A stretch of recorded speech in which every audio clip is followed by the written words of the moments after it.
A baby was born at 36 weeks. When his mother carried him, she was shocked.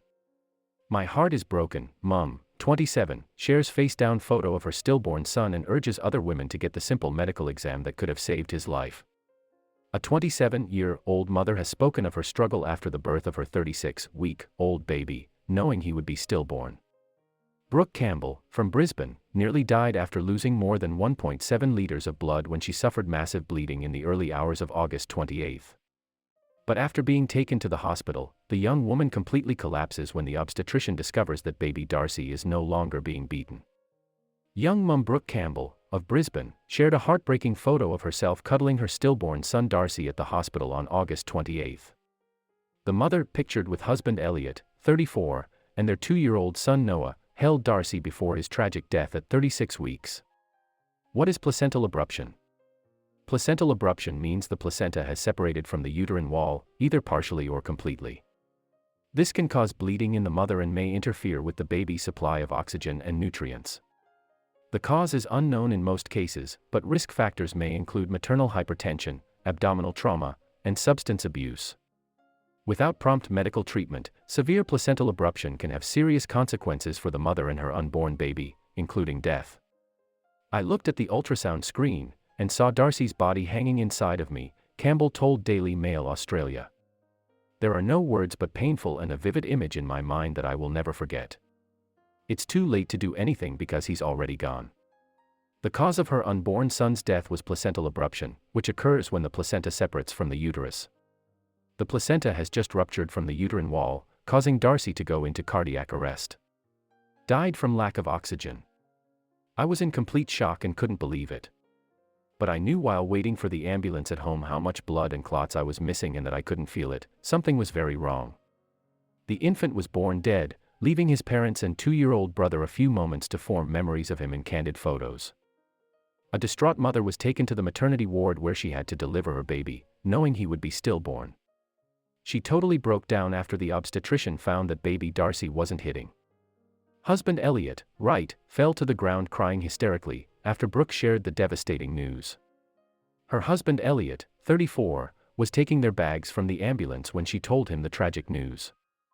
I still remember the look on Elliot's face when he entered the room and I said, "Darcy's gone, he doesn't have a heartbeat," she recalls. He just said, "No, you're wrong, how does this happen?" He fell to the ground crying hysterically. He took it really badly. 3 nurses helped him get back on his feet. Darcy looked healthy and beautiful except he didn't cry like a newborn. He just looked like he was asleep, which shattered my heart into many pieces because I just wanted him to gasp and take his first breath. The infant was stillborn, leaving his parents and his 2-year-old brother with a few moments to build memories of him in candid photographs. The infant was stillborn, leaving his parents and his 2-year-old brother with a few moments to build memories of him in candid photographs. The hospital offered us as much time with Darcy as we wanted, so we spent the whole of Monday and Tuesday with him, Ms. Campbell said. Little Noah planted a kiss on his baby brother. He even got to stay in our room with a bassinet which had a cooling system that was also provided, but I'd refused to let him go. I cuddled him on my chest all night with my arms wrapped around him. I woke up many times that night just to cuddle, kiss and silently cry, trying not to wake Elliot up. Cradling the tiny boy in her arms for the final time, Miss Campbell was comforted by her husband as little Noah planted a tender kiss on his stillborn sibling. He was wrapped and placed on my chest. It was a beautifully tragic time, she said. I had such a roller coaster of crazy emotions because it just wasn't fair that he wasn't alive. He was so healthy. He looked perfect and just like Noah, which made it harder. Noah was very gentle with him but was confused why the baby wasn't moving. He's still too young to understand, but he kissed Darcy a lot when he met him in hospital. I was holding Darcy so tightly and sobbing. My heart felt like it was shattered beyond repair.